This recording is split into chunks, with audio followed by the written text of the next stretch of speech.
Hello students, आज मैं फिर आपके सामने जो है थ्योरी ऑफ मशीन का जो है नया लेक्चर लेके आपके सामने आया हूँ। और इस लेक्चर के अंदर जो है हम अपने जो थ्योरी ऑफ मशीन के जो लास्ट 2 लेक्चर्स हुए हैं उसके बाद का जो नेक्स्ट टॉपिक है उसको लेके मैं आपके सामने आया हूँ। तो लास्ट के जो मेरे 2 वीडियो लेक्चर जो हुए हैं थ्योरी ऑफ मशीन से अभी रिसेंट में, उसमें एक तो था आपका introduction on gear and gear train, और जो सेकंड जो मैंने वीडियो अपलोड की थी गियर की चैप्टर से वो थी आपकी theory and derivation on gear train. और उसमें जो मैंने डेरिवेशन ली थी वो मैंने आपका जो सिंपल गियर ट्रेन है मैंने उसकी थ्योरी और उसके डेरिवेशन को जो है आपका उस वीडियो में या उस लेक्चर में जो है डिस्कस किया था।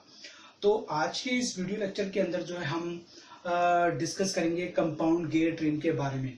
तो सबसे पहली जो बात है वो है कि कंपाउंड गियर ट्रेन किसे कहते हैं। तो कंपाउंड गियर ट्रेन जो है आपका वो गियर का कंपोजिशन या कह सकते हैं वो गियर की कॉम्बिनेशन जिसमें कि आपका एक इंटरमीडिएट शाफ्ट के ऊपर जो है मोर देन आपका 1 गियर जो है लगा हो, और वो जो इंटरमीडिएट जो शाफ्ट है जो कि मोर देन 1 गियर को कैरी करती है और वो आपका ड्राइविंग टू ड्राइवन शाफ्ट को जो है पावर ट्रांसमिशन करने में हेल्प करती है, उसको हम कहते हैं आपका कंपाउंड गियर। जैसे कि आप देख रहे होंगे कि मैंने यहाँ पर जो एक डायग्राम बनाया हुआ है, और इस डायग्राम के अंदर अगर हम देखें जो मेरी जो पहली जो शाफ्ट है और जो पहला जो इसके ऊपर जो गियर लगा हुआ है इसके ऊपर जो आपका एक सिंगल गियर लगा हुआ है, और ये जो गियर और ये शाफ्ट है ये डायरेक्ट अटैच है मेरा आपका प्राइम मूवर। प्राइम मूवर मतलब आपका जो डायरेक्ट मोटर से अटैच है, तो मोटर से इसको ड्राइविंग मिल रही है डायरेक्ट, तो ये आपका ड्राइविंग गियर हुआ। ठीक है, तो ये जो ड्राइविंग गियर है ये आपका पावर ट्रांसमिट कर रहा है शाफ्ट। मैंने ए लिया आपका जो मेरा कंपाउंड गियर है एक तरीके से, क्योंकि इसमें एक शाफ्ट के ऊपर मोर देन 2 गियर लगे हुए हैं, gear number 2 and gear number 3। तो जो मेरी ड्राइविंग शाफ्ट है उसको जो ड्राइविंग गियर है वो पावर ट्रांसमिट कर रहा है ड्राइवन गियर 2 को। ड्राइवन शाफ्ट पे जो ड्राइवन गियर 2 लगा हुआ है उसको पावर ट्रांसमिट कर रहा है, और यही जो पावर है ये आपको सेम आरपीएम पे ट्रांसफर हो रही है आपका गियर नंबर 3 पे, क्योंकि एक ही शाफ्ट के ऊपर दोनों गियर लगे हुए हैं। तो इसीलिए आपका जो आरपीएम मेरे जो आपका गियर 2 के होंगे वही आरपीएम जो मेरे आपका गियर 3 के होंगे, या कह सकता हूँ जो स्पीड मेरी आपका गियर 2 की होगी वही स्पीड जो मेरी गियर आपका 3 होगी। और ये दोनों जो है आपका एक तरह से जो शाफ्ट पे 2 गियर लगे आपका कंपाउंड गियर है, ठीक है, इंटरमीडिएट गियर। उसके बाद जो थर्ड गियर है मेरा आपका वो सेम पावर ट्रांसमिट कर रहा है गियर नंबर आपके 4 को। तो ये जो आपका शाफ्ट भी है ये भी आपका एक इंटरमीडिएट आपका शाफ्ट है, और आपका इसके ऊपर जो 2 गियर लगे हुए हैं ये आपका इंटरमीडिएट गियर है। तो ये हम कह सकते हैं आपका ये एक कंपाउंड गियर की तरह काम कर रही है, और ये कंपाउंड गियर है। तो जो आपका जो स्पीड है आपका गियर नंबर 3 की वो ट्रांसफर गियर नंबर 4 को, और वही जो स्पीड आपका रहेगी गियर नंबर 4 की सेम स्पीड रहेगी आपका गियर नंबर 5 की, क्योंकि दोनों एक ही शाफ्ट पे बंधे हुए। तो जो शाफ्ट की आरपीएम होगी वही आरपीएम वही स्पीड जो आपका गियर 4 से गियर 5 को जो है ट्रांसमिट होगी।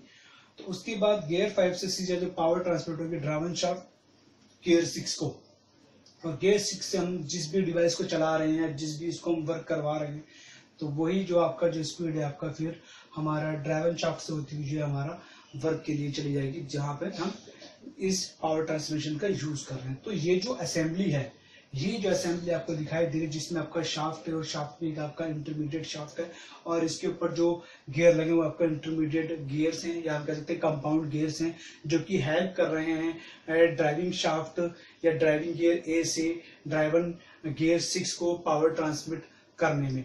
ठीक है, तो ये हुआ मेरा आपका कंपाउंड गियर। अब हम इसकी वेलोसिटी रेशियो निकालेंगे, जैसे कि हमने सिंपल गियर ट्रेन के अंदर जो हमने वेलोसिटी रेशियो निकाली थी, ठीक है ना, इसी तरीके से हम जो है कंपाउंड गियर ट्रेन के अंदर भी जो है हम अब वेलोसिटी रेशियो निकालेंगे। तो सबसे पहले हम वेलोसिटी रेशियो अगर निकालेंगे तो between the gear 1 driving gear 1 and आपका ड्राइवन गियर 2, क्योंकि इन दोनों की टीथ आपस में मैच है, तो हमने वेलोसिटी रेशियो निकाला बिटवीन द गियर 1 एंड 2।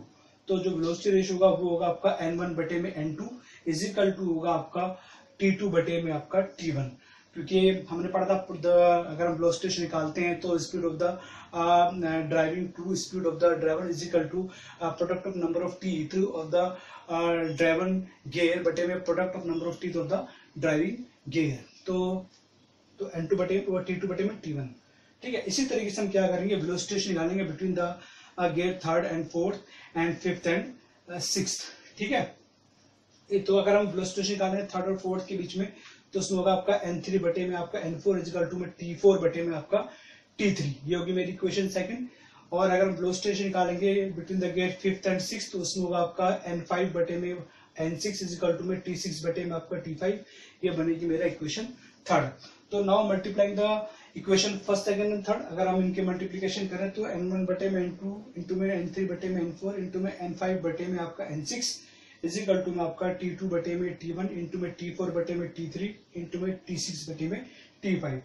लेकिन ये जो हमारा कंपाउंड गियर है उसमें मैंने अभी थ्योरी में भी डिस्कस किया था कि जो स्पीड मेरे गियर 2 की होगी वही स्पीड मेरे गियर 3 की होगी, और जो स्पीड मेरे गियर 4 की होगी वही स्पीड मेरी गियर 5 की होगी। तो उसके अकॉर्डिंग जो है n2 बराबर n3 हो जाएगी और आपका n4 बराबर n5 हो जाएगी। इस वैल्यू को हम पुट कर देंगे इस इक्वेशन 4 के अंदर। तो n1 बटे में n2 की जगह n3 कर दिया मैंने, n3 बटे में आपका n5 इंटू में, और जहां पर मेरा ये n4 था मैंने n5 कर दिया, और n5 बटे में n6। यहाँ से मैं काट दूंगा इसको, यहाँ से आपका ये कट हो जाएगा, यहाँ से आपका ये कट हो जाएगा। तो जो मेरी इक्वेशन निकल के आएगी इसमें n1 बटे में n6 इजिकल टू t2 बटे में t1 इंटू t4 बटे में t3 इंटू में t6 बटे में t5। तो ये मेरी निकल के आई है velocity ratio in case of compound gear, ठीक है। तो इक्वेशन होगी मेरी वेलोसिटी रेशियो की in case of the compound gear. तो ये था कंपाउंड गियर की थ्योरी और डेरिवेशन। आई थिंक आपको जो है कंपाउंड गियर की थ्योरी और डेरिवेशन जो अच्छे से समझ में आई होगी। तो नेक्स्ट टाइम फिर मिलते हैं आपसे नए टॉपिक के साथ। Okay, thank you, bye bye.